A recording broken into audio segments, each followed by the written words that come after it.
Si Mayor Lenny daw. Si Kay- VP Lenny. Nadamay pa yung pangalan. Ano ba yan?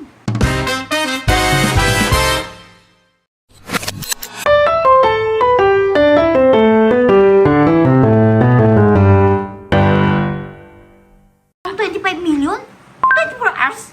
Akala ko ba yun? 11 days. Hmm? 24 hours lang? Oo. Bongga talaga! Ongoing pa rin itong hearing no, sa Congress regarding nga dito sa impeachment case ni Madam Sara Duterte. Alam mo kung ako kay Madam Sara, dapat umaten na lang siya. Kaya lang, baka kasi mabugbog niya, no? Si Sir Ram. Hindi naman siguro to naman. Kasi baka Kalmado hindi siya naman makapagpigil, di ba? Biglang may mapukol. Oo, kasi May mahablot siya doon sa tabi niya. grabe pala yung mga pasabog talaga. Kaya pala hindi pwedeng magsalita. Pwede naman hindi magsalita. Mated na lang siya. Hindi, si Sir Ram. Kaya pala hindi pwedeng magsalita kasi ang daming pasabog. Paiyak nga eh. Teka lang mga kabatang helmet, nadamay pa ngayon pangalan ni Mayor Lenny dyan. Po, baka pwede ipaliwanag po natin yung konteksto ng litrato po na ito. Kailan po ito nangyari? Makikipag-meeting po kami, hindi po ito kampanya. Makikipag-meeting po kami kay BP Lenny sana. Sa simbahan po nila BP Lenny ito, alas 10 po ng gabi. Bale kami lang po isip, yung security ko po yung nasa likod sa isip. Tsaka po yung mga PSG lang po ang kasama namin, hinihintay po namin si BP Lenny. Pero hindi po nagpakita. Hindi, pero sino po yung katabi niya dyan? Si BP Sara po, tapos yung mga security ko po. Hindi, pero ano po yung event na meron? Ibig sabihin, nakita po si VP Lenny tsaka si VP Sara? Ayun po yung usapan kasi hindi na po kampanya to eh. Umuwi na po kami, then we were told to proceed at discharge para i-meet si BP Lenny.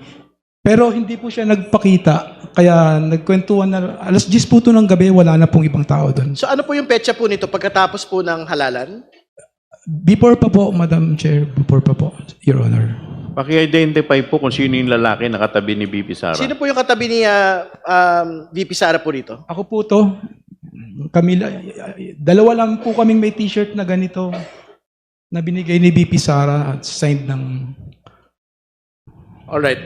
Ay, naku naman. Tapos na daw yung niyan, hindi pa yan, before the election yan, at tapos na raw yung kampanya. Pero nagpunta sila dun daw sa simbahan kila Mayor Lenny. So malamang sa malamang yun yung sa Peña Francia. Ano ba yung simbahan lang na sikat doon? Bijoga Peña Francia. Oh, di ba? Pero, hindi nakipagkita si Mayor Lenny. Ay. Walang pagkikita nangyari. Oh, lilinawin natin yan ha. Baka mamaya may splice na naman yan ng mga tol. Nilinaw ni Mr. Madriaga na hindi sila nagkita ni VP Lenny that time. Oo. Walang nangyaring pagkikita. Sabi nga niya, hindi dumating. Ay, bakit? BCC? Busy si Mayor Lenny at malamang sa malamang, kung during the campaign niyan, malamang nandun din sa campaign rally si Mayor Lenny na sa mga sorties. Bakit naman kasi sila pupunta sana? Bakit kailangan makita VP Lenny siya nun si eh. VP Lenny that Oo. time? Diba? Anong ganap? Anong Pero ganap? hindi nga Bakit? daw nagpakita, hindi pumunta si Mayor Lenny. So nagtsikahan na lang sila ni Madam Sara Duterte. O, tama naman yun. Magtsikahan na lang sila. Napaisip ako bakit may mga PSG na kasama? Bakit Di ba ba? ang presidente nung time na yan, yung tatay niya, Oh. si Tatay Carton nila, si Tatay Diggs nila. So, ibig sabihin, kahit mayor pa lang nun, si Madam Sara, mayor siya ng Davao that time So, pwede na palang ang mga bodyguards niya ay PSG o yung Presidential Security Guard. Ganun ba yun? Siguro, pwede naman Kahit din. hindi, kasi dahil anak siya ng presidente. Pwede naman din. Dahil Kasi first kailangan family. yun. Oo. Pero bakit si Madriaga may security din siya? Di ba sinabi niya, yung picture na yan, no? Kasama daw nila yung mga insecurity daw niya. Tsaka Ay, ang dami naman nilang security. Security Bakit? Ano mangyayari?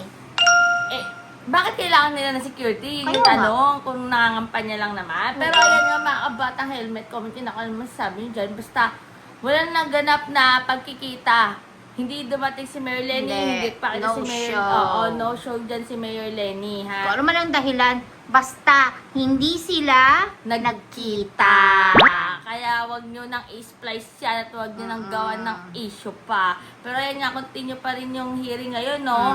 So, manood pa rin tayo dahil ang daming mga pasabog. Diyos ko, ang 1 to 5 M, 24 hours lang pala. Ay, hindi kaya 11 days. Grabe talaga, no? Pera natin yun eh. Tax Pera natin natin yun. yun. Pera ng taong bayan yun. Nilustay lang ng ganon. Ay, ang kapal naman talaga ng pesticles. Pero ayun nga, comment nyo na kung masasabi nyo dyan. Basta ako po si BH. Videographer. O, ikaw. Ano? Kaya pala himatay yung mga ano, no? Bibili pa akong popcorn. Uy, kaya pala nung nakaraang hearing nung Ah. last year, kaya pala may mga hinimatay, may mga nagsakit-sakitan, kaya pala. Ay, wala Kaya noon talagang- si Madriaga. Wala si Wala sa Madriaga script. noon. Kaya pala.